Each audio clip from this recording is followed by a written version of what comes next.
Allons à la maison de l'Éternel. Et sa maison, c'est pas le local. Sa maison, c'est tous ceux qui ont confessé Jésus comme leur sauveur personnel. Nous sommes la maison de Dieu.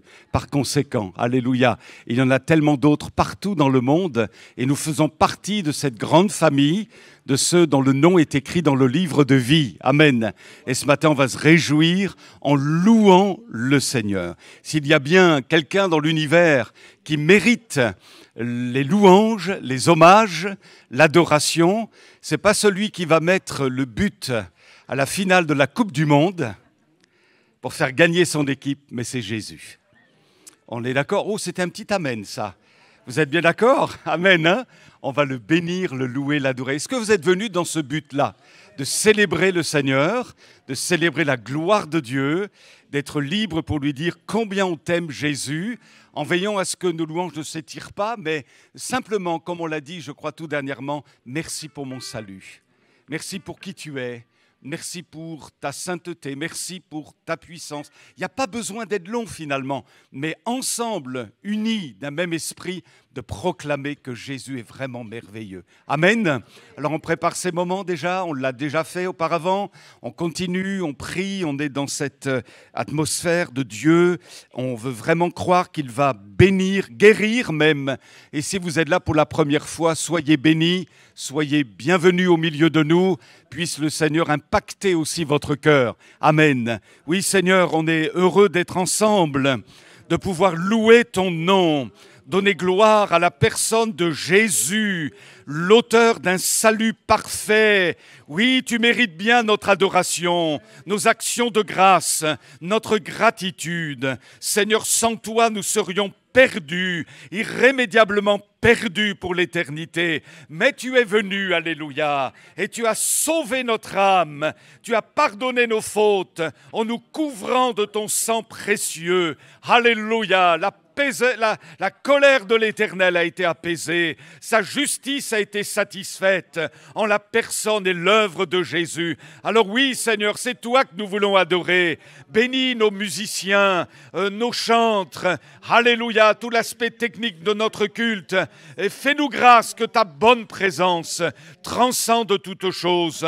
Au nom de Jésus. Amen. Amen.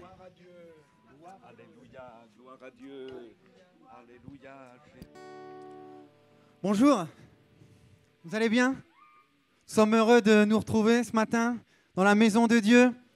Alors pendant qu'on priait, est-ce que notre louange, notre adoration, notre joie, notre élan pour le Seigneur dépend des circonstances? C'est une question. Est-ce que nous voulons que ça dépende des circonstances? Non. Alors moi, ma réponse est non, je ne veux pas. Je veux que cette louange, cette adoration, ma joie, ma ferveur dépendent uniquement du Seigneur. Parce que j'aime mon Dieu, parce que je veux le louer, parce que je veux l'adorer. J'ai tellement de merci à lui donner. Vendredi, notre frère disait, on a tellement de joie à aimer, à adorer le Seigneur, à lui dire merci Seigneur, tu m'as sauvé. Alléluia. Et tout à l'heure, j'aimerais qu'ensemble, on dise tous ensemble en même temps, Seigneur, merci parce que tu m'as sauvé. Merci parce que tu as changé ma vie. Merci parce que jour après jour, tu m'accompagnes dans mes difficultés, tu es là. Alléluia. On va prendre ce chant qui dit, mes soucis, je veux les laisser au loin. Je veux me tourner vers demain. À toi, Seigneur, je veux remettre mon être entier. Toute ma vie, je veux la remettre entre tes mains, Seigneur. Amen. Vous êtes d'accord avec cela?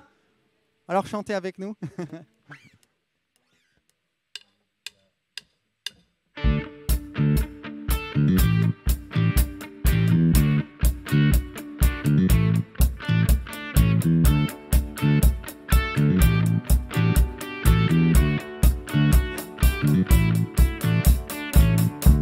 Mais ceci je laisse au loin, je me tourne vers demain.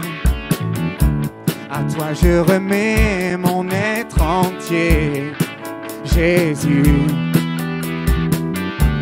Mes mains sont tendues vers toi, croyant que tout vient de toi. Je sais que tout ce que tu as pour moi est bon. Si bon, car voici le jour que tu as fait. Il est pour moi un sujet de joie. Oui, voici le jour que tu as fait. fait, il est pour moi un sujet de joie. Non, je n'aurai pas peur pour demain, ma confiance est en toi. Voici le jour, voici le jour. Mes craintes je laisse au loin, je ne doute plus de rien. À toi je remets ma volonté, Jésus. Mes mains sont tendues vers toi, croyant que tout vient de toi. Je sais que tout ce que tu as pour moi est bon, si bon, car voici le jour que tu as fait. Il est pour moi un sujet de joie. Oui, voici le jour que tu as fait. Il est pour moi un sujet de joie. Non, je n'aurai pas peur pour demain. Ma confiance est en toi, car voici le jour. Voici le jour. Pour toi, Seigneur, je vivrai. Pour toi, fondé sur ta vérité. Pour toi, Seigneur, je vivrai. Fondé sur ta vérité. Car voici le jour que tu as fait. Il est pour moi un sujet de joie. Oui, voici le jour que tu as fait. Il est pour moi un sujet de joie. Non, je n'aurai pas peur pour demain. Mes craintes sont entre tes mains. Je te suivrai sur le chemin. Ma confiance est en toi, car voici le jour. Voici le jour.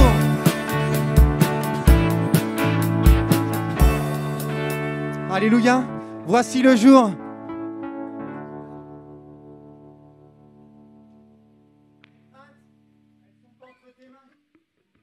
On l'a chanté. Mes craintes sont entre tes mains. Toutes mes craintes, Seigneur, je veux les placer entre tes mains. Et quand on vit comme ça, alors ça, on rentre dans une autre dimension. On rentre dans une autre dimension de foi. Seigneur, je n'ai pas à craindre de demain. Parce que dans tous les cas, tu es avec moi. Tu es là. Quoi qu'il arrive, tu es là. Quoi qu'il m'arrive, tu es là. Et tu règnes, Seigneur. On va prendre ce chant qui dit Dieu combat pour toi, mon frère, ma sœur. Dieu combat pour nous. Mon ami, si tu es là ce matin pour la première fois, sache que Dieu combat pour toi. Que Dieu t'aime. Dieu pense à toi. Alléluia.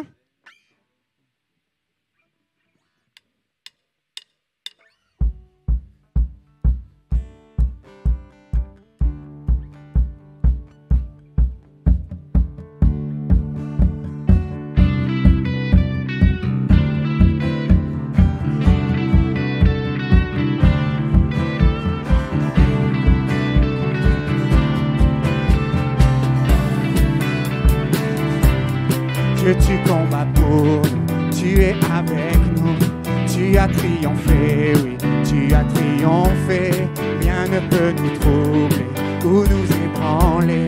Jésus, tu es là, portant tous nos fardeaux, couvrant notre honte, tu as triomphé, oui, tu as triomphé, rien ne peut nous troubler ou nous ébranler. Jésus, tu es là. Je vivrai, oui, à jamais, par ta divine résurrection. Tu vis en moi et je suis libre au nom de Jésus.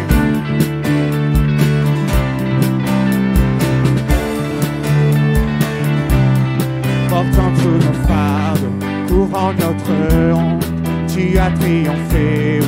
Tu as triomphé, rien ne peut nous troubler ou nous ébranler. es là. Je vivrai oui à jamais par ta divine résurrection. Tu vis en moi et je suis libre au nom de Jésus. Je vivrai, ne mourrai pas, je le déclare et je t'élève. Christ révélé, je suis guéri au nom de Jésus.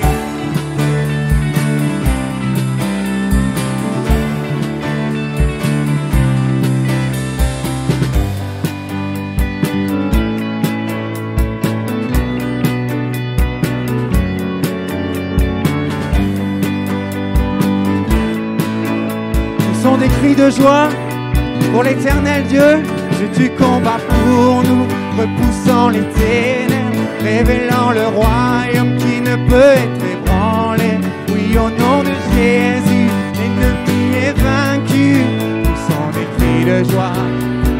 Dieu combattra pour nous, repoussant les ténèbres, révélant le royaume qui ne peut être ébranlé. Oui, au nom de Jésus, l'ennemi est vaincu. Ce sont des cris de joie, cris de joie. Je vivrai, je ne mourrai pas. La puissance de la résurrection, tu vis en moi et je suis libre au nom de Jésus. Je vivrai, je ne mourrai pas. Je le déclare et je t'élève. Révélé, je suis guéri au nom de Jésus.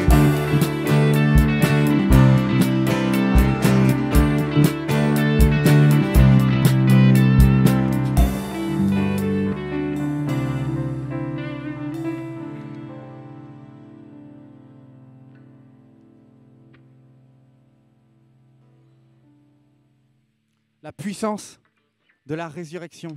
Amen. Cette puissance, elle est dans nos vies, la puissance de Jésus-Christ, la puissance de la résurrection.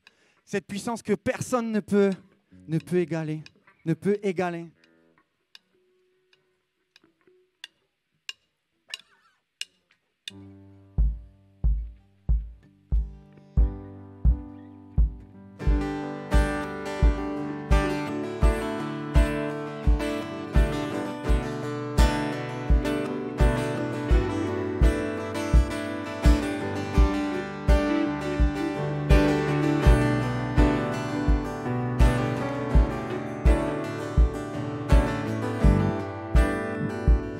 Mon âme est accablée dans la bataille, je dirais ta grâce me suffit, ta grâce me suffit.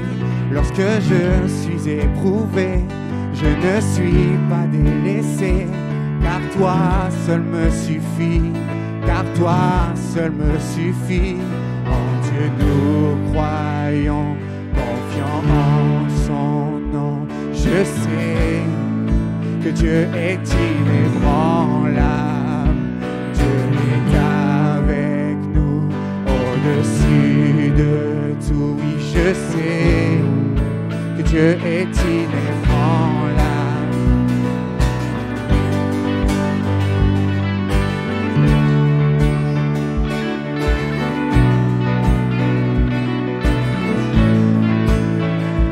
Nous irons là où tu vas, dans l'inconnu tu es là, tu marches devant nous, tu marches devant nous.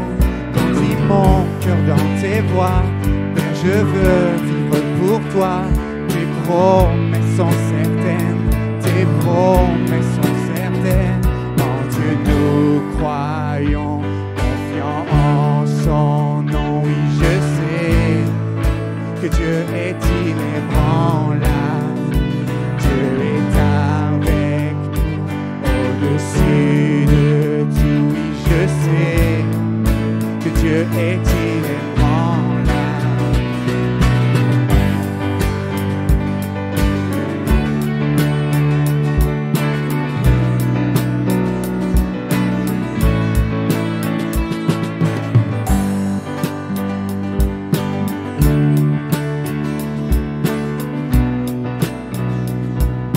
Dieu nous croyons. En Dieu nous croit, confiant en son nom. Je sais que Dieu est inébranlable. Dieu est avec nous, au-dessus de tout. Oui, je sais. On reprend.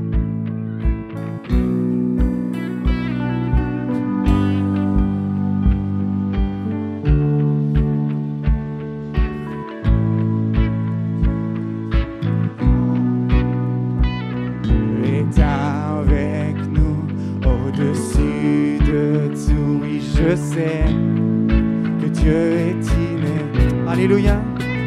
Merci Seigneur parce que, oui, comme on l'a chanté, je sais que tu es inébranlable. Alléluia. En toi est la vie, Seigneur. Tu as changé ma vie. Tu as changé...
Car ta bonté vaut mieux que ma vie. Car ta bonté vaut mieux que la vie. Mes lèvres célèbrent tes louanges.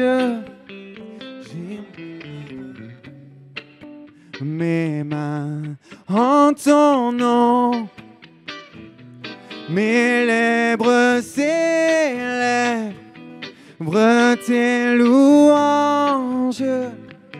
J'élèverai mes mains en ton. Car ta bonté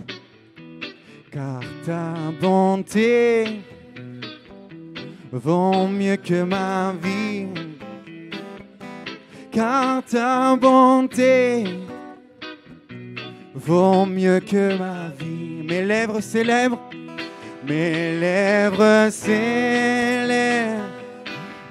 tes louanges. J'élèverai mes mains en ton nom. Mes lèvres célèbrent tes louanges. J'élèverai mes mains en ton nom. Alléluia. Alléluia. Je veux élever mes mains en ton nom. Alléluia.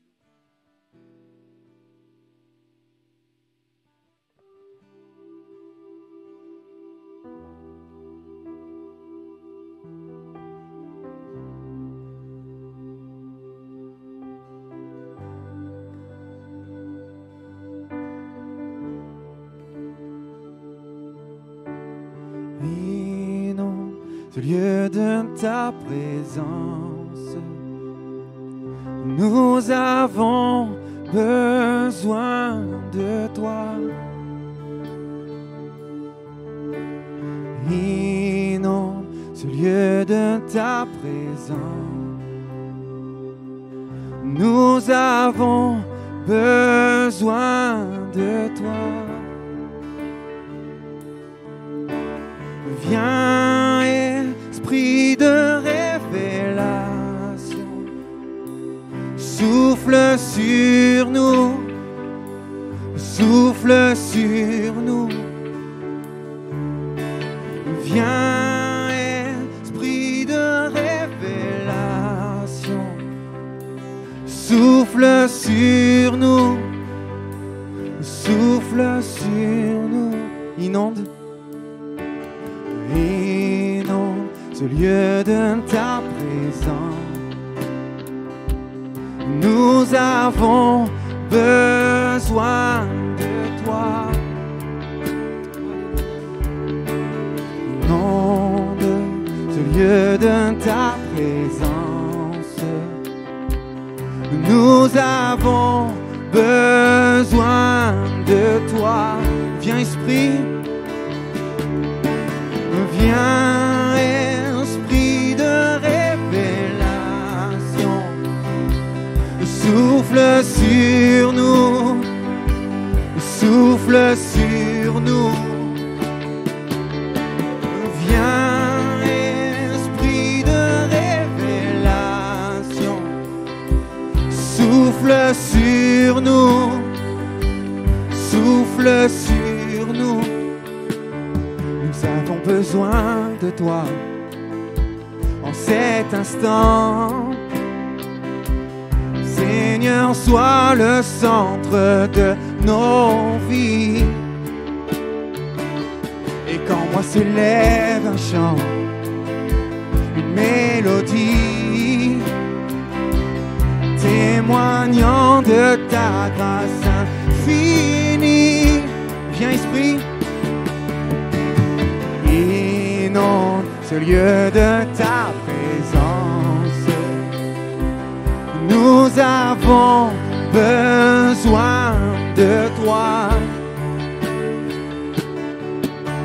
Inonde ce lieu de ta présence. Nous avons besoin de toi. Viens, esprit de révélation. Viens, esprit de révélation, souffle sur moi, souffle sur moi.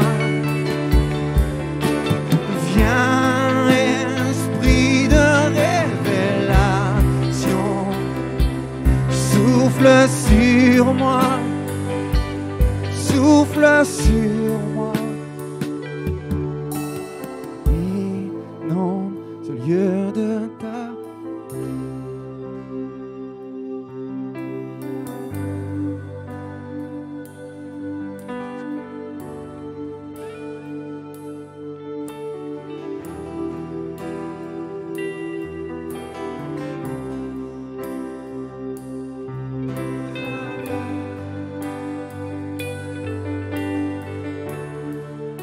inonde ce lieu, inonde ce lieu de ta présence.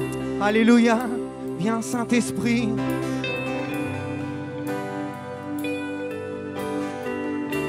Entends nos prières, Seigneur. Inonde ce lieu de ta présence. Nous avons besoin de toi. Viens, esprit de révélation. Viens, esprit de révélation, souffle sur nous, oh, souffle sur nous. Viens, esprit de révélation, souffle sur nous, souffle sur nous.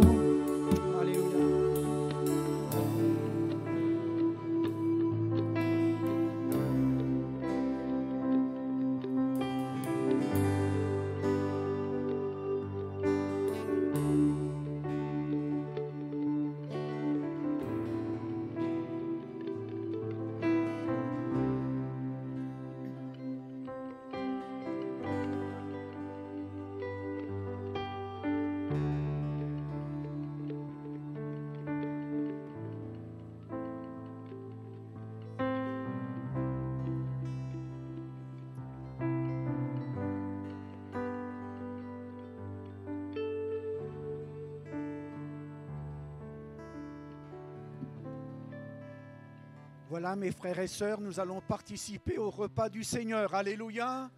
Mais je voudrais tout simplement ce matin rappeler ce qu'est la Sainte Seine. Nous allons partager ensemble le pain et le vin.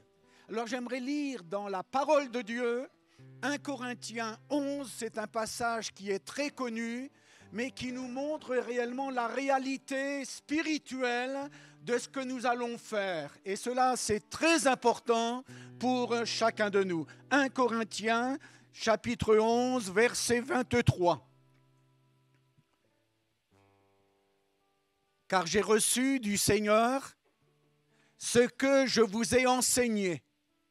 C'est que le Seigneur Jésus, dans la nuit où il fut livré, prit du pain et après avoir rendu grâce, le rompit et dit : ceci est mon corps qui est rompu pour vous, faites ceci en mémoire de moi. De même, après avoir soupé, il prit la coupe et dit : cette coupe est la nouvelle alliance en mon sang, faites ceci en mémoire de moi toutes les fois que vous en boirez. Car toutes les fois que vous mangez ce pain, c'est ce que nous allons faire tout à l'heure, et que vous buvez cette coupe, vous annoncez la mort du Seigneur jusqu'à ce qu'il vienne. C'est pourquoi celui qui mangera le pain ou boira la coupe du Seigneur indignement sera coupable envers le corps et le sang du Seigneur. On va arrêter là notre lecture. Ce matin, tout simplement, je vous conduis à la croix. À la croix, Jésus a donné sa vie. Il m'a aimé à la croix. Il s'est livré à la mort pour moi. Oui, mon frère, ma sœur, Jésus s'est donné lui-même. Il s'est livré pour que nous soyons délivrés, pardonnés de nos péchés. La Bible nous le dit bien, car toutes les fois que vous mangez ce pain et que vous buvez cette coupe, vous annoncez la mort du Seigneur jusqu'à ce qu'il vienne. En prenant ce pain et ce vin, j'annonce, c'est mon témoignage, Jésus est mort pour moi sur la croix. Mon frère, ma sœur, Jésus est mort sur la croix à cause de nos péchés, mais il n'est pas resté sur la croix, on l'a descendu dans le tombeau, mais le troisième jour, Jésus est ressuscité, il est vivant, béni soit le nom de Jésus. Une alliance nouvelle avec le sang de Jésus.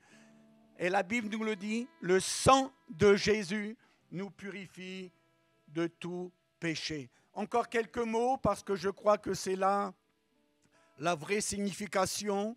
J'ai noté sur ma feuille Ésaïe 53, 12, 53, 10, après avoir livré sa vie en sacrifice pour le péché. C'est le sacrifice de la croix. Et je le répète, Christ est mort pour mon péché sur la croix. Et en prenant ce pain et ce vin, j'annonce qu'il est mort, mais aussi qu'il reviendra. Jésus revient bientôt et nous serons pour toujours avec lui pour l'éternité. C'est vrai qu'il y a beaucoup de textes bibliques, mais je voudrais terminer, puisque je vous ai parlé d'Ésaïe tout à l'heure. Quand je lis Ésaïe 53, il a été frappé de Dieu. Et vous vous souvenez, l'une des paroles de Jésus sur la croix, « Mon Dieu, pourquoi m'as-tu abandonné ?» Jésus portait sur lui nos péchés. Il a parfaitement accompli notre délivrance. Il a été frappé, il a été blessé, il a été brisé pour nos péchés. Et il a donné sa vie en sacrifice. En prenant ce pain et ce vin, j'annonce que Christ est mort pour moi sur la croix, mais il est ressuscité. Je vous l'ai répété 3 fois, mais je crois que c'est important. En prenant ce pain et ce vin, Eh bien, c'est le sacrifice de Jésus. Un sacrifice qui nous donne la paix dans notre cœur. La paix dans nos cœurs. Bien sûr, quand je regarde Golgotha, la croix, c'est un lieu de péché. C'est le péché de tous les hommes qui sont là devant nous. Mon péché. Mais Christ m'a pardonné. Alors, à son nom soit toute la gloire. Maintenant, j'inviterai les frères à s'approcher pour distribuer le repas du Seigneur.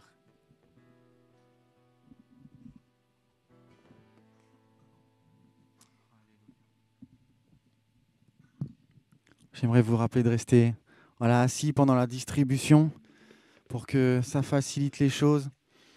Et ceux qui sont baptisés d'eau par immersion, ne se privent pas de la scène. On va prendre ce chant ensemble que vous connaissez bien qui dit ton amour, ta puissance, ta présence dans ma vie. Alléluia, je veux t'adorer Seigneur. Ton amour, ta puissance, ta présence dans ma vie. Ton amour, ta puissance, ta présence dans ma vie. Et je veux t'adorer, et je veux t'adorer de tout mon cœur. Et je veux t'adorer de toute mon âme. Et je veux t'adorer de toute ma force. Car tu es mon Dieu, tu es mon Dieu, tu es mon Dieu. Les sœurs, ton amour,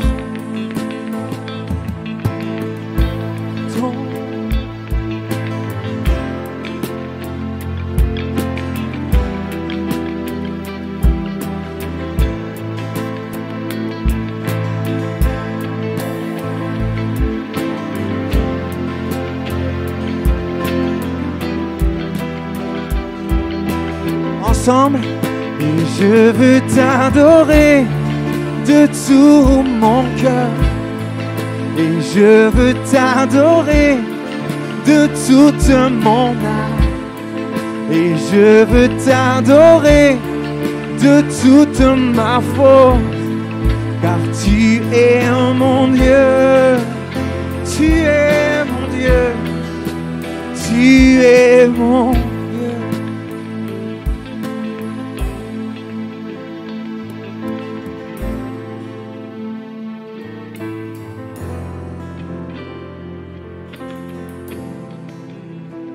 Alléluia.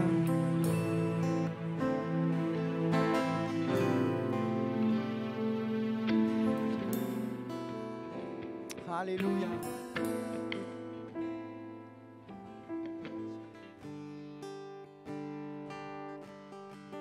Voilà, on va chanter ce chant qui n'était pas prévu et j'aimerais juste après vous inviter tous ensemble, on va se lever, on va dire merci Jésus pour la croix. Vous êtes d'accord avec cela? Tous ensemble, on va dire tous ensemble en même temps, merci Seigneur pour la croix. Merci de ma vie transformée. Aujourd'hui, tout ce que j'ai, c'est ta grâce, Seigneur, avec moi. Et ta grâce, elle me suffit. Alors, j'aimerais juste qu'on prenne ce chant qui n'était pas prévu, mais vous le connaissez, je pense. Reçois ces simples mots d'amour, ils sont pour toi. Ces simples mots d'amour en ton honneur, ils sont pour toi, rien que pour toi. Reçois l'expression de mon cœur reconnaissant. Reçois l'expression de mon cœur reconnaissant.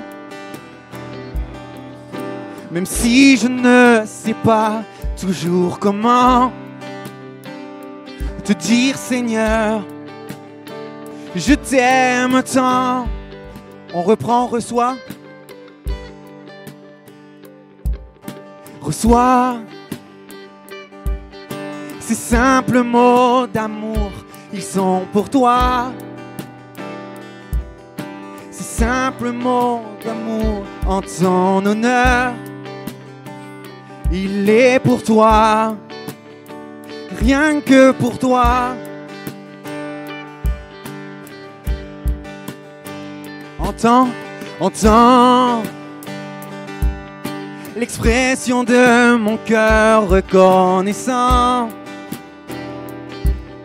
Même si je ne sais pas toujours comment te dire Seigneur, je t'aime tant.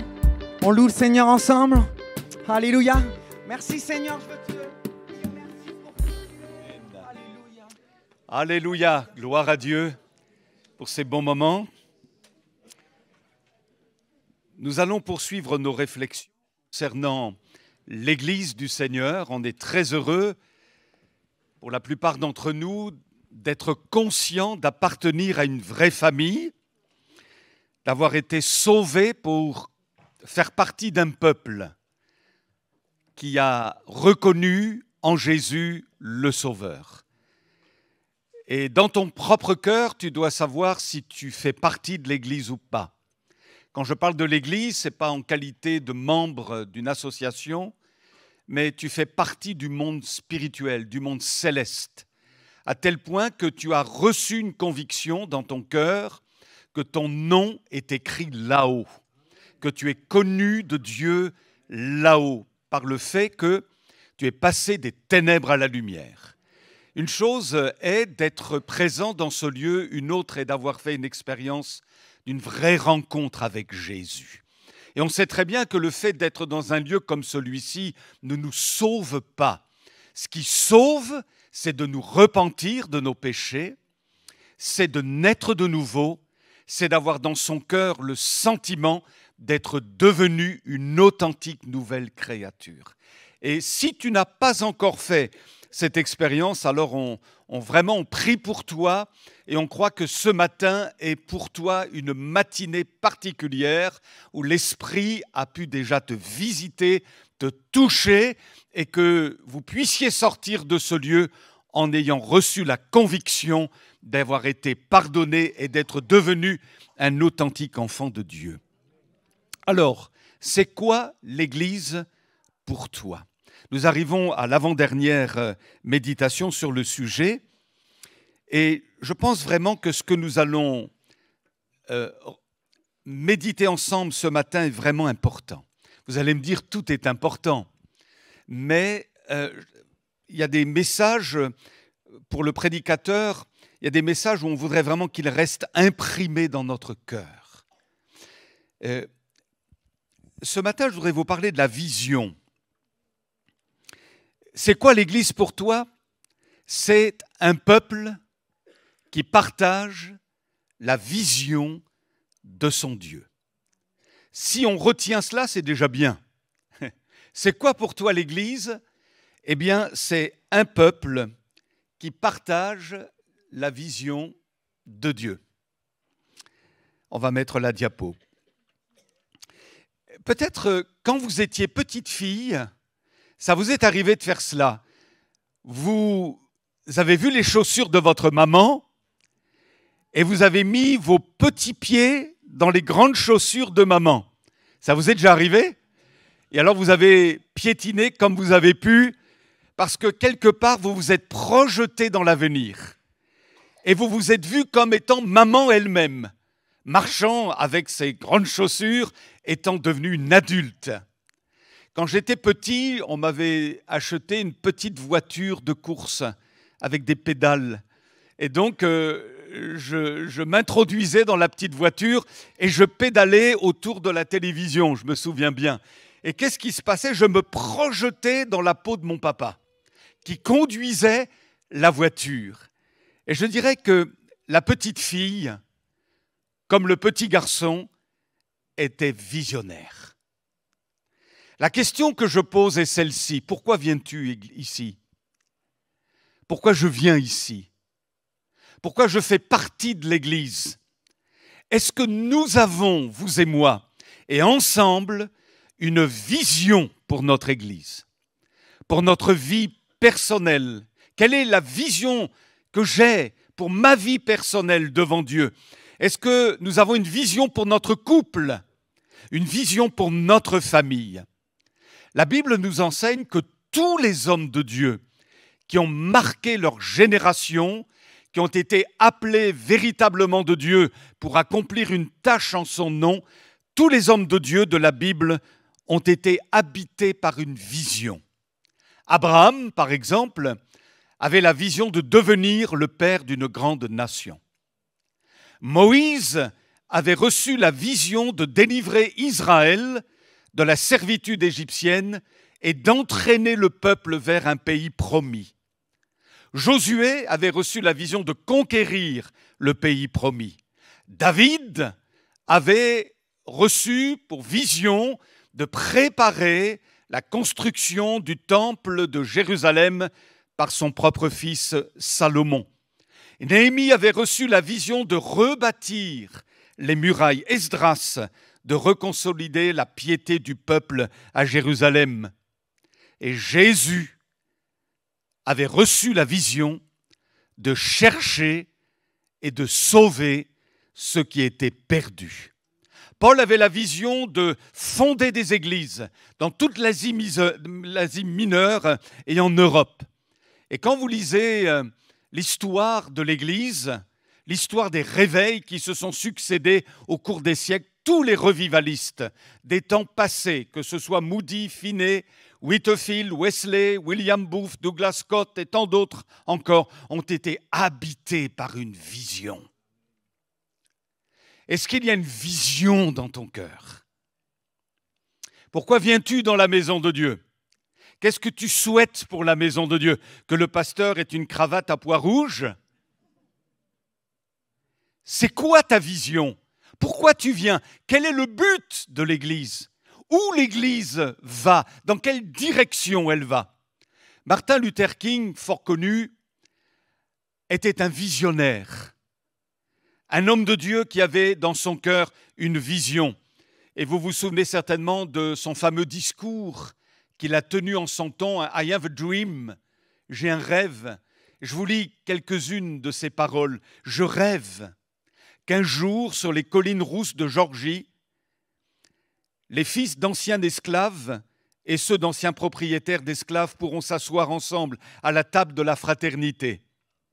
Je rêve qu'un jour, même l'État du Mississippi, un État où brûlent les feux de l'injustice et de l'oppression, sera transformé en une oasis de liberté et de justice. Je rêve que mes 4 petits-enfants vivront un jour dans une nation où ils ne seront pas jugés sur la couleur de leur peau, mais sur la valeur de leur caractère. Je fais aujourd'hui un rêve. Telle est notre espérance. C'est la foi avec laquelle je retourne dans le sud. Il avait une vision. Alors, c'est quoi avoir une vision? On va voir sur la diapo une définition très simple.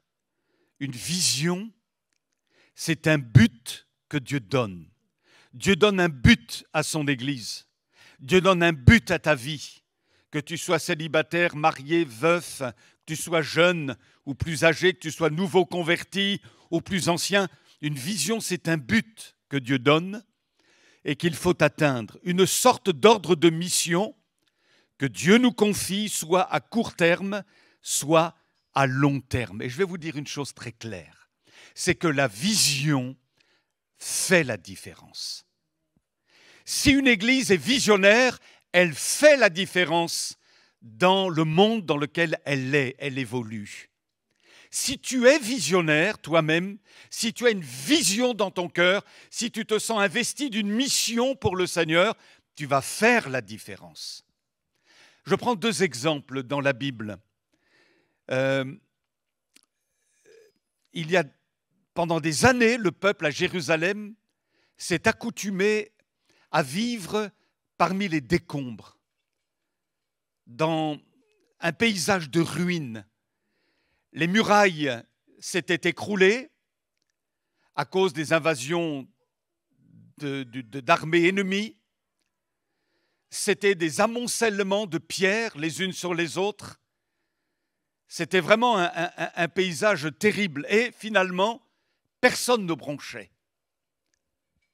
Il n'y avait pas de vision. Et Dieu a suscité à 1000 kilomètres de là un homme du nom de Néhémie. Et il lui a été fait un rapport de ce qui se passait à Jérusalem, de comment était Jérusalem. Et il a été touché dans son cœur. Ça a brûlé dans son cœur. Il s'est senti investi d'une mission. Il faut que je quitte le lieu où je suis pour me rendre à Jérusalem et faire quelque chose. Cette affaire-là me regarde. Il faut que j'y aille. Et porté par sa vision, il a communiqué quelque chose au peuple de Dieu, à tel point que le peuple de Dieu a dit ceci: bâtissons, levons-nous, alléluia. Grâce à un homme visionnaire, ça fait la différence. Il y a une grande différence entre le fait de posséder une vision et le fait d'évoluer sans vision. Et en 52 jours, la muraille fut rebâtie complètement, portée par une vision. S'il n'y avait pas eu un homme visionnaire, le peuple restait dans les décombres et dans la ruine. Mais puisque le peuple a été porté par une vision, l'œuvre de Dieu s'est accomplie et la muraille a été reconstruite. Je pense à un deuxième exemple. Lorsque les 12 espions sont revenus après avoir exploré le pays promis, il y en a 10 animés de négativité, bien que Dieu avait dit « Allez-y, c'est là que je vous ai amené, c'est le pays que je vous ai promis. » Mais ils ont dit « Oui, c'est un beau pays, c'est vrai. Mais les enfants d'Anak sont là, ils sont forts, ils ont des armes. Non, nous ne pouvons pas nous emparer du territoire. » Et Josué et Caleb, animés d'un autre esprit, dit la Bible, c'est-à-dire c'était des hommes qui avaient la vision de Dieu. On dit, mais non, emparons-nous du territoire. Malheureusement, la négativité a englouti la vision. Et quand on engloutit la vision, quand on ne se laisse plus saisir par la vision de Dieu, vous savez ce qui se passe? On reste 40 ans dans le désert à tourner en rond. Faute de vision, la Bible dit, le peuple périt. Et un bon marin breton vous dira toujours, il n'y a pas de bon vent pour un bateau qui ne sait où il va. Il n'y a pas de bon vent pour un bateau qui ne sait où il va. Maintenant, il est de la plus haute importance de protéger la vision, de l'entretenir et de garder la vision. On raconte que les pionniers qui ont débarqué en Amérique, ceux qui ont fondé les États-Unis, au départ, ils étaient animés d'une vision, d'un zèle, d'un feu. Ils ont traversé les océans. Ils ont surmonté toutes les difficultés qu'ils ont pu rencontrer. Et enfin, ils sont arrivés dans ce nouveau pays. La première année, ils ont fondé une ville. La deuxième année, ils ont élu un conseil municipal. La troisième année, le conseil municipal proposait de construire une route de 5 kilomètres afin d'encourager les débuts de l'expansion vers l'ouest. Mais vous savez quoi? La population à cette époque-là, au regard de cette proposition de construire une route de 5 kilomètres, a dit non. Non, on ne va pas gaspiller de l'argent pour faire une route de 5 kilomètres pour aller vers l'extérieur, pour aller vers l'ouest. Non. Vous rendez-vous compte? Des gens qui, au départ, avaient un feu dans leur cœur pour s'établir dans une nouvelle contrée, que rien ne faisait peur. Ils ont tout surmonté. Et à partir de là, quand ils se sont installés dans leur cocon, ils n'étaient plus capables de regarder au-delà de 5 kilomètres. Ça veut dire quoi? Ça veut dire que l'homme aime le statu quo. C'est ça que ça veut dire. Et le diable, finalement, d'une manière très subtile, veut enliser chaque enfant de Dieu dans une forme de statu quo, d'immobilisme. On se contente de là où on est, comme on est. On n'a plus la vision d'aller plus loin. On n'a plus la vision de se donner davantage pour aller plus loin. On s'est accommodé. Je me suis accommodé. C'est dans l'homme, finalement. Bien qu'ayant été visionnaires au départ, ils ont perdu la vision.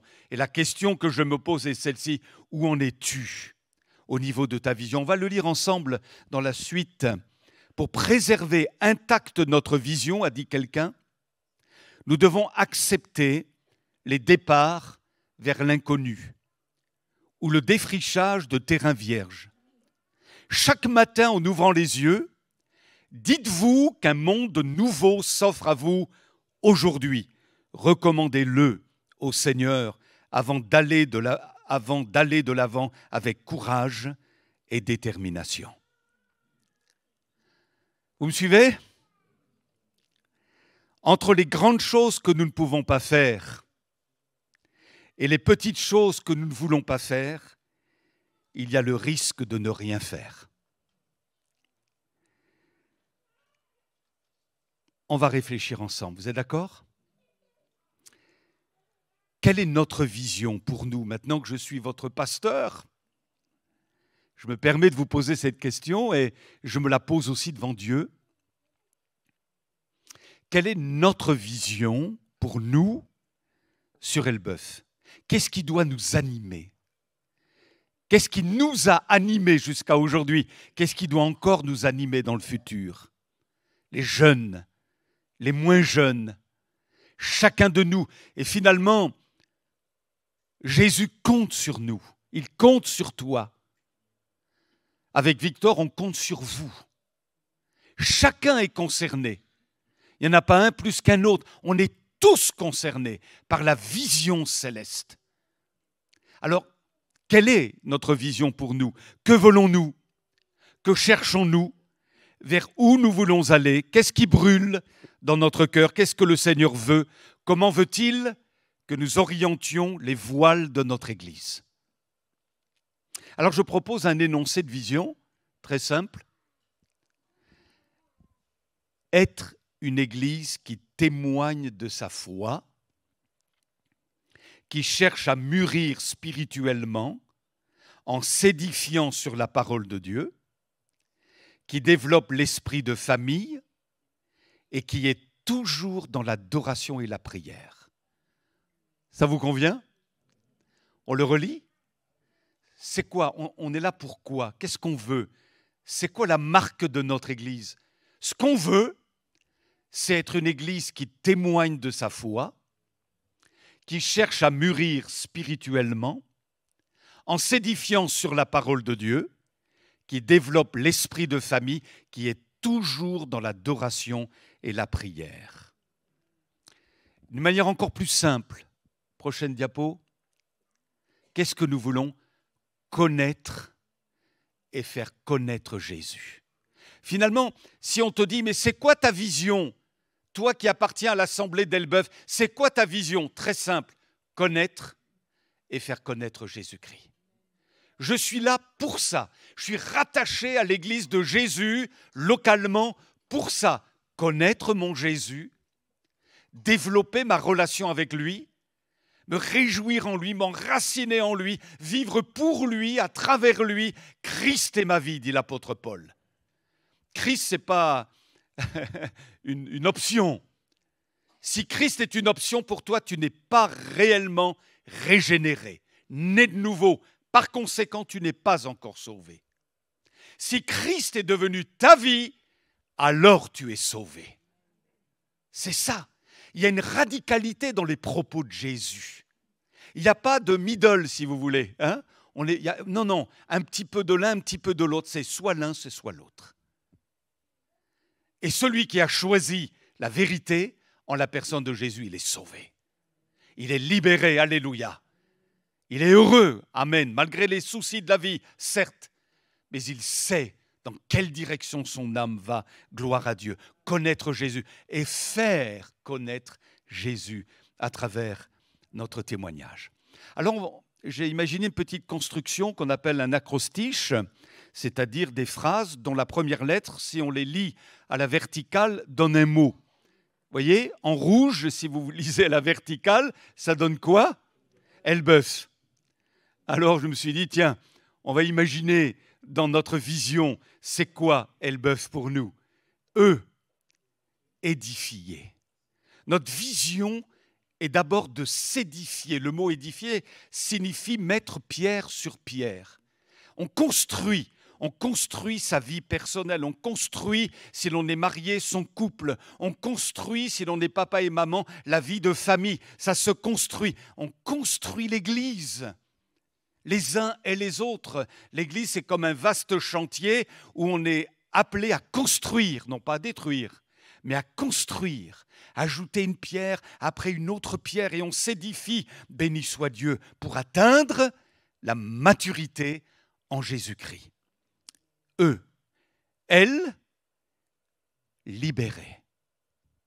Libérée. Nous sommes appelés à libérer en Jésus les captifs. Au milieu de nous, il y a peut-être des bien-aimés qui sont assujettis à toute forme d'addiction, de problématiques. L'Église a pour mission de vous délier, de vous libérer. En Jésus, alléluia. On parle aussi de la libération des potentiels. Ou plutôt que de mettre son don sous les pieds, on va le mettre au service de l'œuvre de Dieu, au service de l'Église. Briser la puissance du malin. L'Église a pour mission de briser la puissance du malin et du péché. Je m'attendais à un amen plus retentissant. Briser la puissance du péché. Comment? Par l'intercession. Par l'intercession. Auquel il faut ajouter aussi le jeûne. Le jeûne. L'intercession. On n'imagine pas à quel point la prière est efficace, puissante, et combien elle impacte le monde céleste. On n'imagine pas ce qu'un rassemblement de prières peut communiquer pour notre monde. Alléluia. On n'imagine pas un couple qui prie, ça fait toute la différence. Alléluia. Une famille qui prie, une église qui prie, qui est caractérisée par son esprit de prière, ça fait la différence. Vous savez, il y a des églises aujourd'hui qui représentent à peu près 400 personnes, 500 personnes. À la réunion de prière, ils sont 30, 40, 50, je ne raconte pas d'histoire. Alors je ne dis pas que tout se résume à une réunion de semaine de prière. Heureusement, les frères et sœurs prient chez eux, gloire à Dieu. Mais je pense que là, il y a peut-être quelque chose sur lequel on doit réfléchir ensemble. La prière, ça fait la différence. Et ça permet de briser le malin, l'œuvre du diable. Mais mes amis, quand nous réfléchissons, aujourd'hui le diable a des droits bien souvent dans nos familles. Regardez nos propres enfants, nos petits-enfants. Il n'y a pas une main qui pourrait se lever pour dire « tous mes enfants et tous mes petits-enfants sont sauvés ». Qui oserait lever la main au milieu de nous? Il n'y a presque personne comme cela. Et ça, c'est général dans toutes les églises. Il n'y a pas un besoin. On va s'accommoder de cela.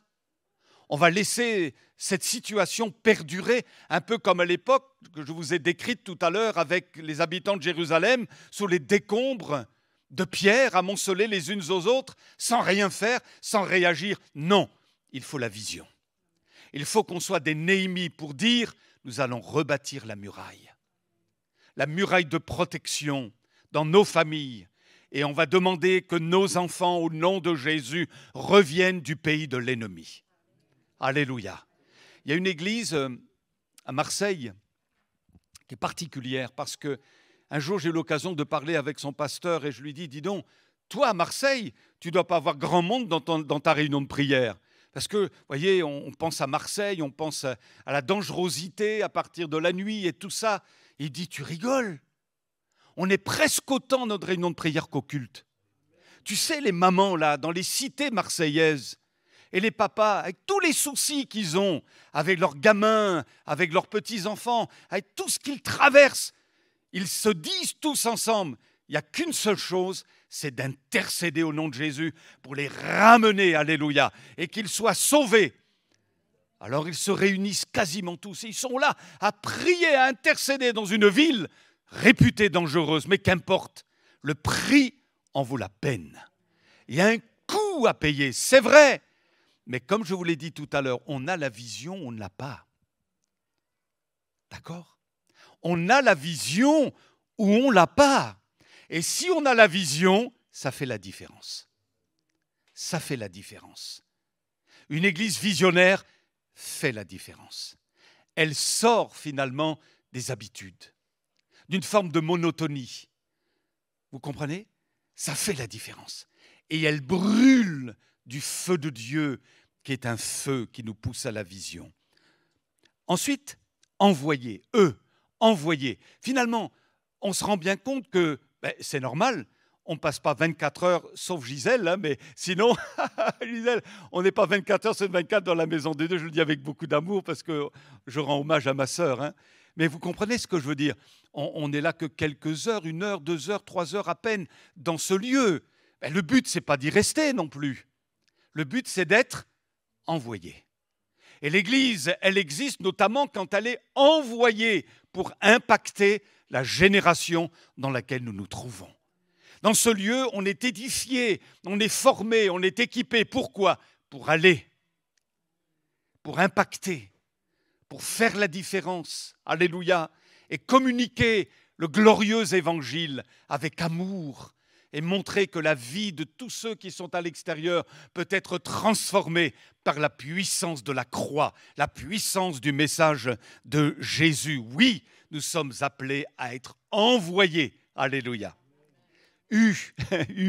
Unir, l'unité, c'est une force de l'Église. Unir nos forces, unir nos compétences, unir nos personnalités différentes, unir nos prières. Une famille unie est plus efficace qu'une famille désunie. Former. Pour être efficace et pour être formé, il faut être malléable. Il faut un cœur enseignable.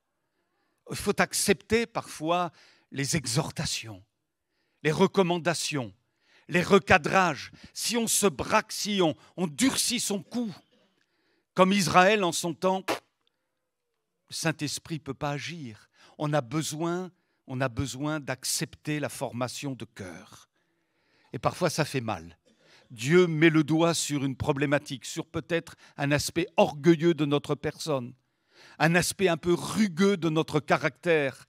Il va mettre le doigt là où ça ne va pas, lui où il estime que ça ne va pas. Et il faut l'accepter. Ou je raidis le coup et je lui résiste, et dans ce cas-là, je n'avance pas. Ou alors, étant enseignable, je laisse le Saint-Esprit faire son travail. Et nous devenons ainsi des serviteurs et des servantes que Dieu peut vraiment utiliser pour la gloire de son nom. Amen. Alors, prochaine diapo. Ça, c'est donc la vision pour chacun de nous. Et il y a des moyens pour atteindre ces objectifs. Il y en a au moins 4.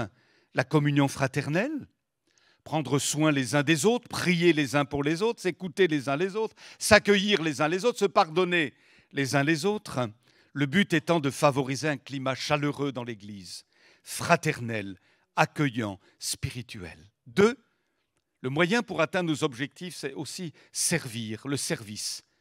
Être sensible aux besoins divers, exprimer son potentiel, détecter les potentiels, s'assurer que l'ensemble des besoins soit couvert. Alors évidemment, si le pasteur fait tout, il est mal, quoi, parce qu'il ne couvrira jamais tous les besoins. Mais c'est tout un ensemble de compétences. Différentes couleurs, différentes sensibilités, différentes activités faisant que les besoins sont à peu près couverts. Alléluia. Faire confiance, déléguer. Le témoignage. Avoir un cœur d'évangéliste. Vous savez, quand un évangéliste vient, lui, évidemment, il a le quelque chose pour prêcher. On voit bien un évangéliste et quelqu'un qui ne l'est pas, hein. Le véritable évangéliste, vous avez envie de vous reconvertir à chaque fois que vous écoutez son message. Quand j'écoute Billy Graham et qu'il demande aux gens de se lever, quand je l'écoute, j'ai envie de me lever et d'aller à l'appel. Oh, mais je suis déjà sauvé, c'est vrai.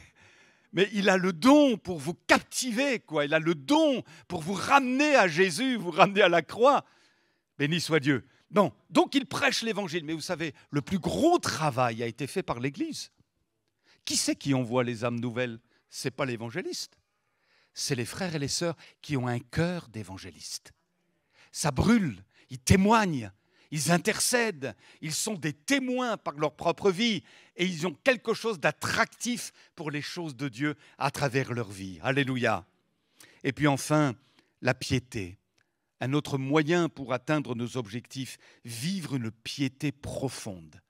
Développer la prière personnelle, la prière en église, être les adorateurs que le Père demande, aimer les choses de Dieu, la parole de Dieu, le peuple de Dieu, la volonté de Dieu, avoir une âme spirituelle, gloire à Dieu. Et on conclut bientôt. Il y a des valeurs autour de tout ça, des valeurs qui sous-tendent tout ça. C'est quoi? J'ai noté quelques mots qui sont importants à mon sens. Si on veut vivre tout cela, et vous les vivez, et on va les vivre encore, et encore mieux, je l'espère, avec la grâce de Dieu. La bienveillance, le respect, la souplesse d'esprit. Vous savez, on peut être très carré, et puis dès que ça dépasse d'1 millimètre, c'est le chaos pour certains, vous comprenez? Non, il faut être souple d'esprit. Attendez, si un chant ne vous a pas plu ce matin, ce n'est pas la fin du monde, quoi. Vous êtes d'accord? Il faut être souple d'esprit. Il faut être souple d'esprit. Parfois, le prédicateur, hein, Victor, on n'a pas toujours la forme. Ah, vous n'allez pas nous jeter des tomates quand même. Il faut être souple d'esprit. Vous comprenez? Nous supporter les uns les autres, mettre de l'huile dans les rouages. Ensuite, l'humilité. Ah, l'humilité, mon Dieu. L'humilité. Christ, humble, doux et humble de cœur. L'humilité. Ah, Seigneur. La consécration, la persévérance, la redevabilité. On n'est pas du Luc et Luc de l'Évangile, hein. I'm a power, Lomson, vous voyez, je suis tout seul, il y a moi et les autres, quoi. On est tous ensemble. On est tous interdépendants les uns des autres. Il n'y a pas mon œuvre, mon action, c'est l'action de l'ensemble dans laquelle nous sommes investis, point. Et c'est l'action de Dieu avant tout. C'est l'œuvre de Dieu, hein. Dieu fait avec nous, il peut faire sans nous, hein. La redevabilité, l'authenticité, la solidarité, la confiance aussi mutuelle sont comme autant de valeurs nécessaires qui sous-tendent tous les moyens d'action pour que le royaume de Dieu avance. Alors je vais conclure avec la dernière diapo. La vision qui tient dans le temps, c'est celle qui garde les yeux fixés sur le Seigneur. Vous vous souvenez d'Élisée qui était mis en difficulté parce que des soldats voulaient s'emparer de lui, mais il est resté paisible parce qu'il avait la vision. Et le serviteur d'Élisée a paniqué. Que ferons-nous? Quand il a vu les soldats, il a dit, oh, mais que ferons-nous? Le serviteur d'Élisée a paniqué. Élisée, lui, a dit, mais regarde, ne crains pas. Ceux qui sont avec nous sont plus nombreux que ceux qui sont contre nous. Il avait la vision céleste. Il voyait tout ce qui se passait dans le ciel, l'armée du ciel, bien plus efficace et bien plus nombreuse que les soldats qui voulaient s'emparer d'Élysée. Gloire à Dieu. Alors, je voudrais, en guise de conclusion, vous laisser ça dans le cœur. Une parabole qui a, pour ma part, qui a fait basculer quelque chose dans ma propre vie. Et s'il y a bien une parabole en dehors de la Bible que vous devez retenir, c'est celle du bambou chinois. Y a-t-il un Chinois au milieu de nous? J'ai rien contre vous, rassurez-vous, hein. La parabole du bambou chinois. Il faut avoir la vision en gardant les yeux fixés sur Jésus. La vision pour notre Église. La vision pour notre vie personnelle. La vision pour le couple, la vision pour notre famille, nos enfants, nos petits-enfants, la vision. Et donc, gardez bien à l'esprit cette petite parabole. Vous plantez une pousse de bambou chinois en terre.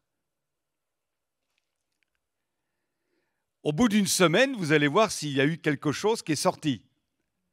Rien. Ben, ça va durer un certain temps. Vous mettez de l'engrais, vous arrosez, toujours rien. Aucune manifestation visible montrant que la vie, elle est sous terre, là, à travers cette semence. Rien.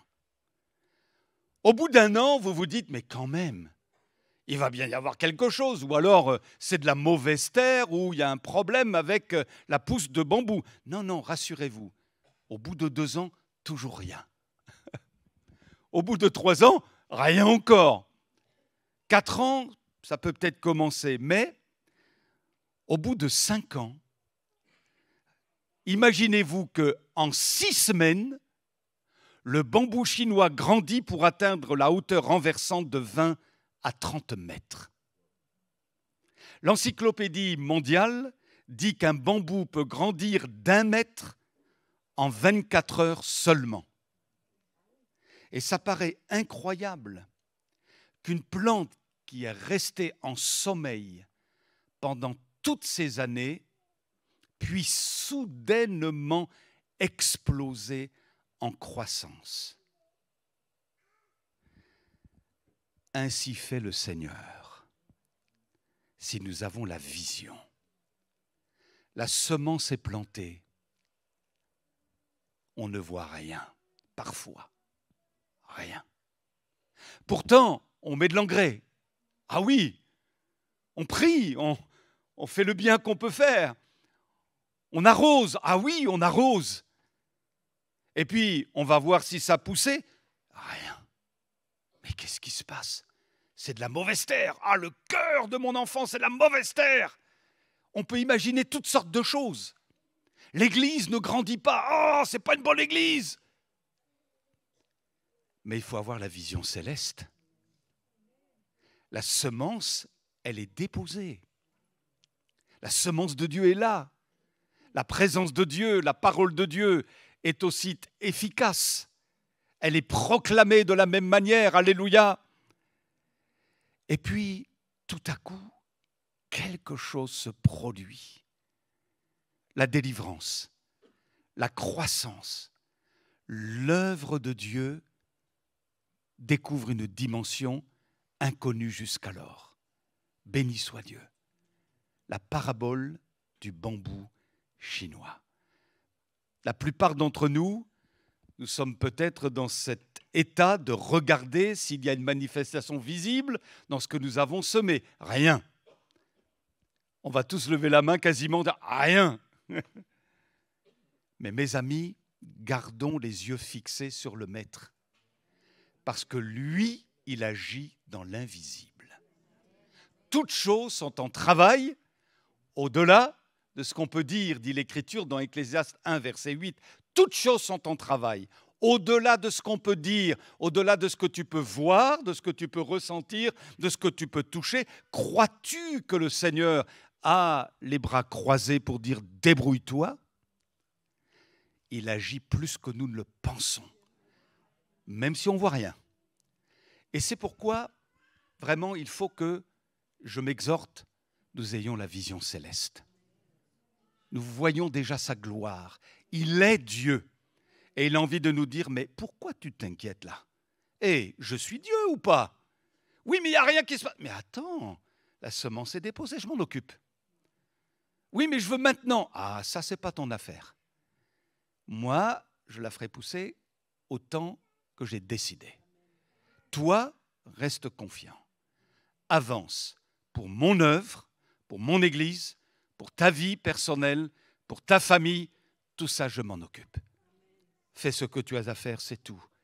Et garde la vision, protège-la, entretiens-la, proclame-la, jusqu'à ce que la bénédiction coule à flot dans ta vie. Amen. Que le Seigneur nous soit en aide. Il y a une différence entre le fait d'avoir une vision, posséder la vision, et le fait d'avancer sans vision.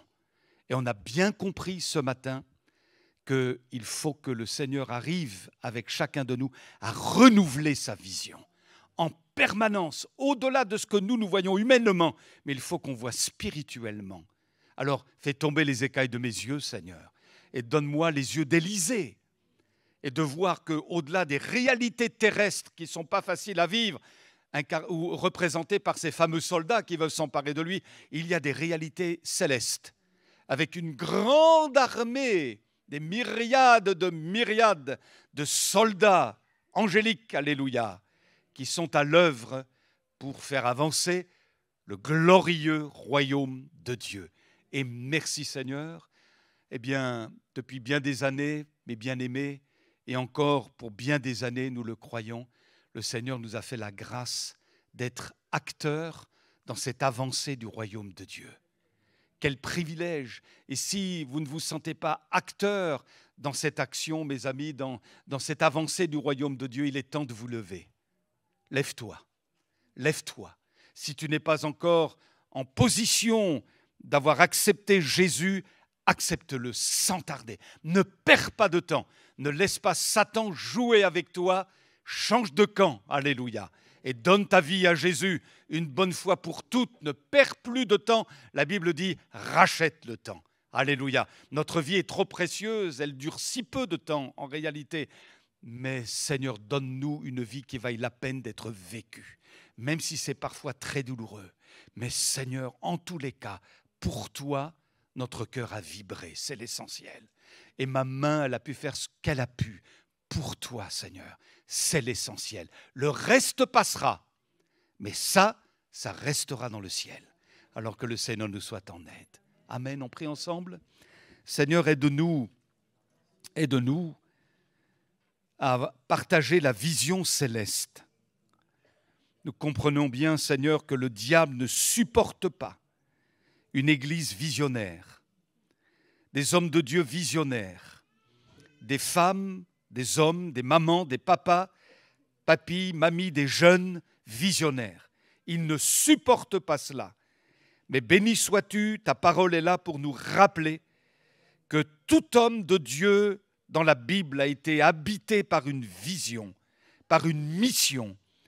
Et nous te demandons, Seigneur, la grâce de remplir notre mission de la meilleure manière possible. Avec ton aide, avec ton esprit, avec la révélation d'en haut, fais-nous grâce, renouvelle-nous. Dépose en nous le feu dont nous avons besoin, la foi qui déplace les montagnes. Nous refusons les diagnostics diaboliques. Nous refusons le fait qu'il n'y a pas d'avenir pour nous, pour nos enfants, nos familles, nos couples. Seigneur, toi, tu as un avenir pour chacun de nous. Alléluia. Seigneur, tu as paru pour détruire les œuvres du diable. Et nous sommes au bénéfice maintenant du ministère de l'Esprit et de la parole de Dieu. Et tu nous renouvelles dans notre vision, alléluia, pour notre assemblée, pour nos vies, gloire à Dieu. Nous proclamons la victoire de Jésus, le triomphe de l'agneau de Dieu. Nous dénonçons les œuvres du diable et du péché. Alléluia.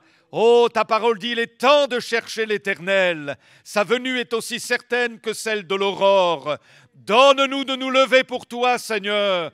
Donne-nous d'être plein d'amour pour toi. Oh, délivre-nous de toute tiédeur, de tout manque de prise de position pour toi. Seigneur, nous prions ensemble pour ceux qui ne sont pas encore convertis au milieu de nous. Visite-les, alléluia. Bénis-les, Seigneur. Pour ceux qui sont en questionnement, est-ce que je prends mon baptême ou pas? Visite-les au nom de Jésus. Alléluia, il y a une urgence, car tu reviens bientôt, Seigneur, et nous voulons être en règle avec toi. Alors aide-nous, notre Père. Oh, aide-nous et viens nous investir d'une vision céleste. Au nom de Jésus, amen, amen, alléluia. Gloire à Dieu, amen. Alléluia, béni sois-tu, Seigneur. Nos amis musiciens vont venir, on va chanter un dernier chant pour donner la gloire à Jésus. On laisse le Saint-Esprit faire son chemin. Et comme je vous l'ai dit, vraiment, je veux le faire avec vous de tout mon cœur. Je veux garder ce qu'on a dit ce matin précieusement à l'intérieur. Vous êtes d'accord ? Si finalement il y a au moins une prédication que vous voulez, qu'il est bon de retenir du frère Baudolec, c'est celle-là. D'accord ? c'est celle-là, parce qu'elle fera la différence. Amen. Hein? Alors, je veux le vivre pour moi-même, bien entendu, mais pour chacun, voilà, on a une vision. On a la vision. Amen. Hein?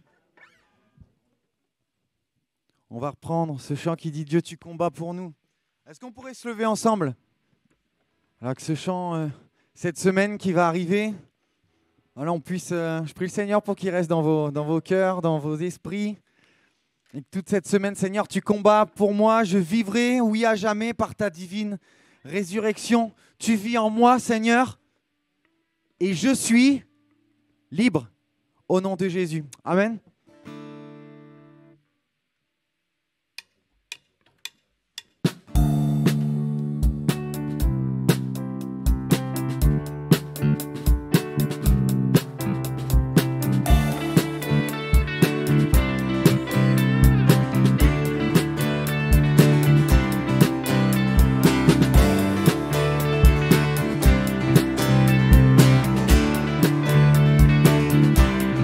Dieu, tu combats pour nous, tu es avec nous, tu as triomphé, oui, tu as triomphé. Rien ne peut nous troubler ou nous ébranler. Jésus, tu es là, portant tous nos fardeaux, couvrant notre honte. Tu as triomphé, oui, tu as triomphé. Rien ne peut nous troubler ou nous ébranler. Jésus, tu es là, je vivrai, oui, à jamais, par ta divine résurrection. Tu vis en moi et je suis libre au nom de Jésus.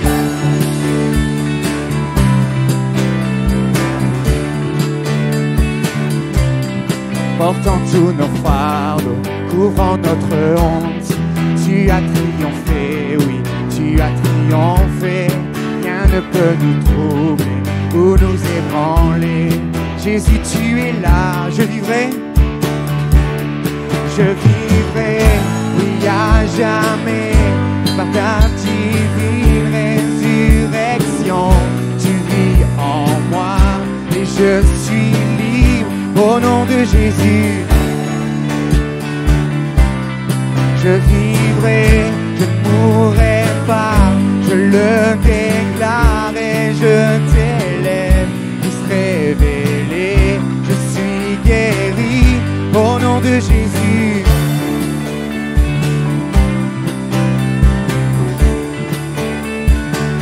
Dieu combat,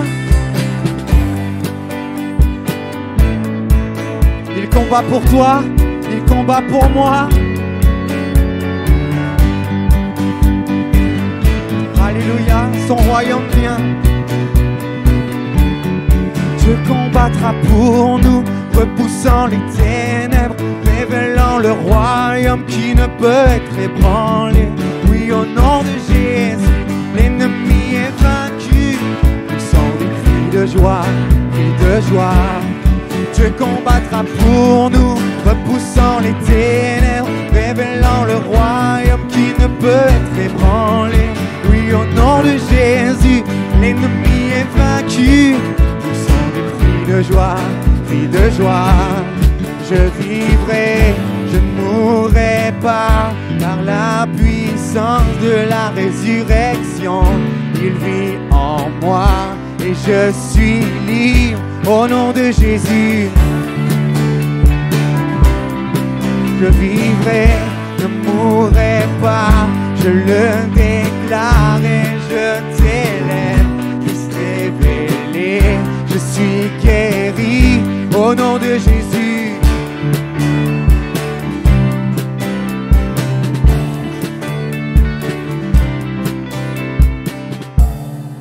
Alléluia. Oh, amen. Merci Seigneur, alléluia. Vient le moment un petit peu plus, on va dire, c'est peut-être pas le meilleur moment du culte, mais enfin il faut y passer pour qu'on soit bien au courant de ce qui se passe. Les annonces. Ah, il n'y a pas d'amen là. Ben oui, je comprends. Hein. Je comprends bien. Hein. Voilà, on va passer aux annonces. Alors, on salue tous nos amis visiteurs. Est-ce qu'il y en a au milieu de nous qui nous visitent pour la première fois? Oui. Alléluia. On vous salue, hein. On vous salue. Amen, amen. Soyez bénis. Alléluia. Alors, témoignage d'Eugène. Eugène avait eu à cœur, où est-ce qu'il est, Eugène? Voilà, viens Eugène. Alors, il avait eu à cœur de dire... Amen.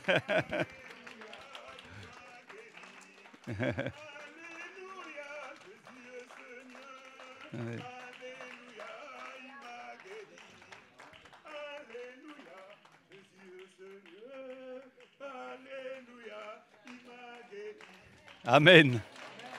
Amen. Voilà, Eugène, je te donne le micro. Shalom, shalom, peuple de Dieu. Avant de commencer mon témoignage, je vais m'appuyer sur la parole de Dieu qui est la vie, la vérité, le chemin. Pour cela, je donne le passage à ma fille Brittany de vous lire ce passage. À vous, Brittany. Oui, bien sûr. Très bien. Merci. Donc, je vais lire la parole de Dieu. Donc, psaume 107, versets 19 à 20. Dans leur détresse, ils crièrent à l'Éternel, et il les délivra de leurs angoisses. Il envoya sa parole et les guérit.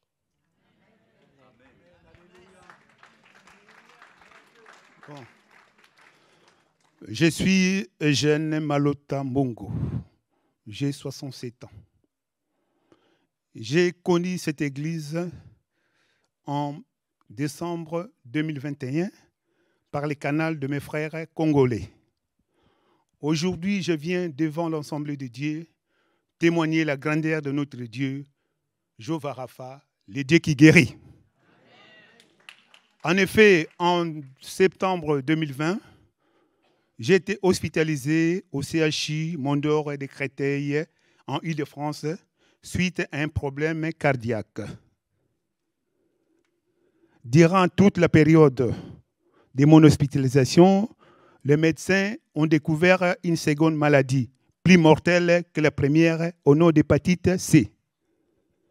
À l'aide de vos prières, pasteur de l'église d'Elbeuf, pasteur itinérant ou évangéliste, fidèle de l'église d'Elbeuf, ma famille, mes proches, au moment où je vous parle, Dieu vous a exaucés tous en me guérissant de cette maladie.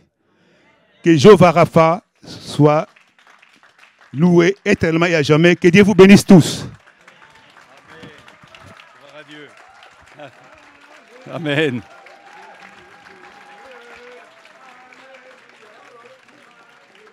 Amen.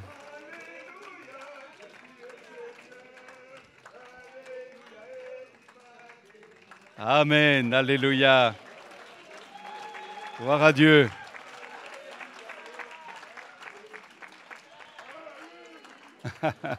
Alléluia. C'est bien. Amen, Eugène. On est content pour toi. Zambé Pambolayo. Amen. Amen. Amen. Amen. Voilà, gloire à Dieu. Gloire à Dieu. C'est beau, hein? Dieu fait encore de grandes choses. Alors, il y aura un temps d'agape pour le groupe de jeunes tout de suite après le culte. Et puis une réunion qui fait quoi avec Hélène concernant Cité Libre. Cité Libre va se dérouler le samedi 10 décembre. Donc, ça demande bien sûr de l'organisation. Alors, il nous est demandé aussi, par le biais de la main tendue elbevienne, à propos notamment de la friperie, de ne plus apporter de vêtements ou matériel, quel qu'il soit. Toutefois, s'il était possible, quelques boîtes de chocolat seraient les bienvenues pour les enfants de nos frères et sœurs bénéficiaires de la banque alimentaire. D'avance, un grand merci pour eux. Alors, je profite aussi pour ne pas oublier, on est heureux d'accueillir une chère sœur qui a connu des moments très, très difficiles, qui a dû se sauver de son pays parce qu'elle y était malmenée. Donc, c'est toute une aventure. Et notre sœur aurait notamment besoin d'une poussette pour son bébé. Voilà, alors s'il y a quelqu'un qui ne se sert plus d'une poussette à la maison, ben, vous y pensez, puis vous allez voir nos bien-aimés qui s'occupent donc de la banque alimentaire notamment. Et voilà, on croit qu'il sera pourvu à notre chère sœur. Elle aura l'occasion en son temps de nous parler de son expérience. Alors, nos rendez-vous cette semaine, important mes amis. Je vous avais laissé une fiche au fond de la salle pour vous présenter le planning du mois de novembre. Et vous vous êtes rendu compte que le dernier week-end du mois de novembre, il y aura un week-end de prière.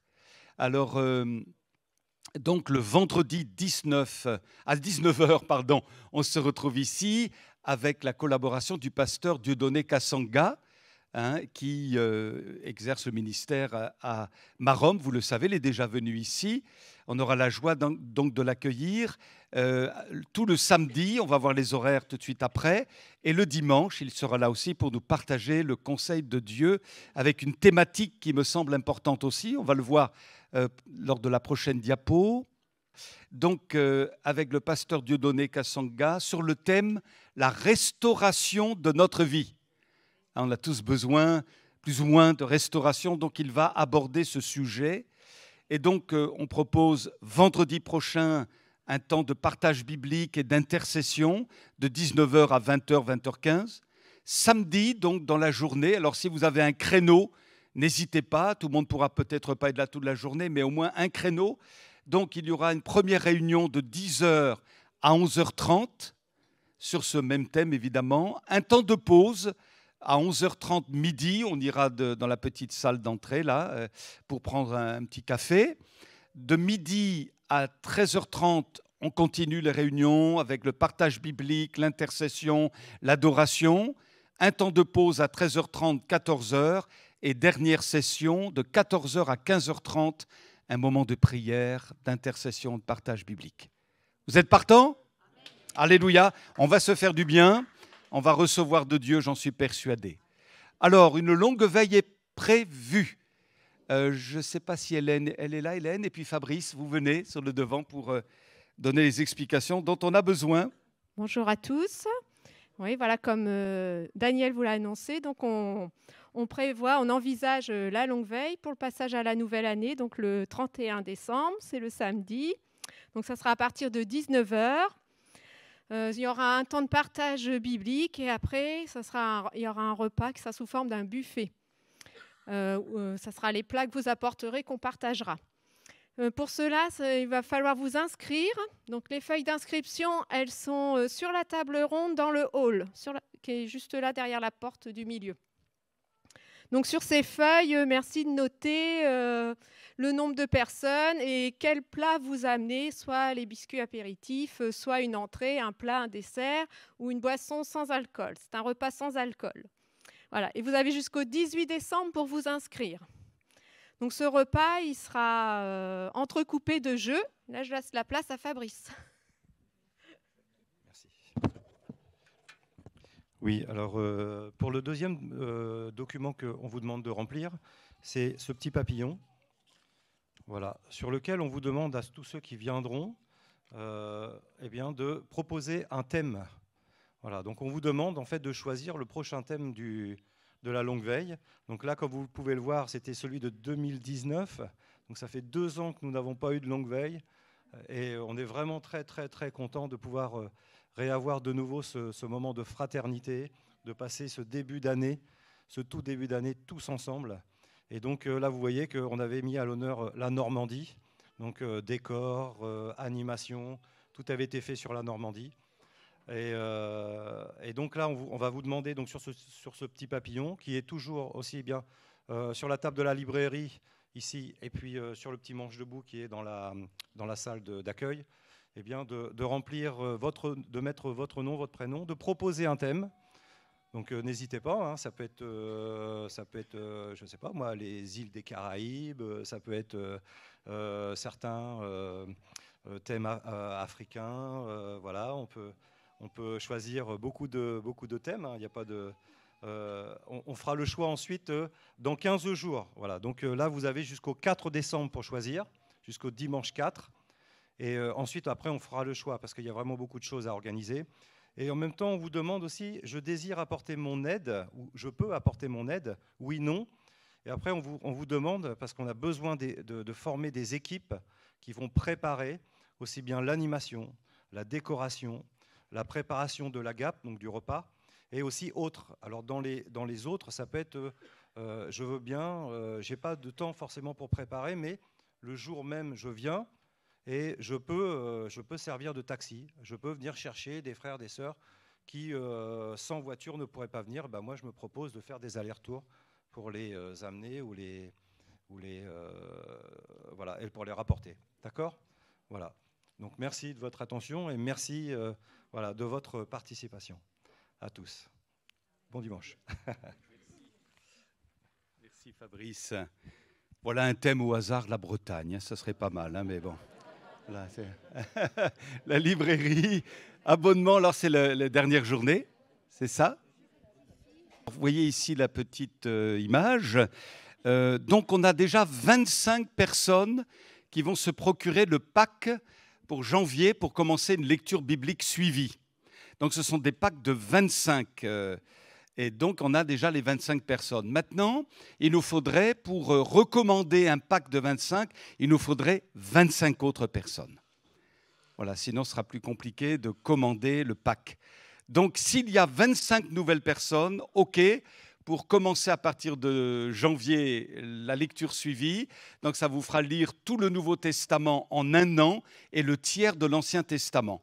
Et c'est donc des lectures qui se font sur 3 ans. Au bout de 3 ans, vous avez lu toute la Bible, en tout cas tout l'Ancien Testament, et 3 fois le Nouveau. Formidable, hein ? Voilà, donc inscrivez-vous, il faut qu'on atteigne le chiffre de 25 personnes maintenant pour une deuxième commande. On continue.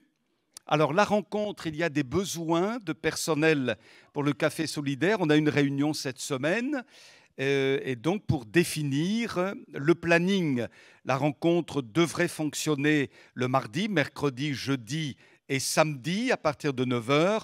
Et selon les jours, on termine à 17, 17h30 ou 18h. Alors pour vous donner une idée, pour que vous compreniez un petit peu ce qui se passe, le mardi de 9h à 12, il y aura une chrétienne qui va gérer la permanence. Il faudrait fonctionner en doublon. Donc de 9 à 12, il manquerait quelqu'un. Si vous avez à cœur d'aider, d'offrir votre service, vous contactez Catherine.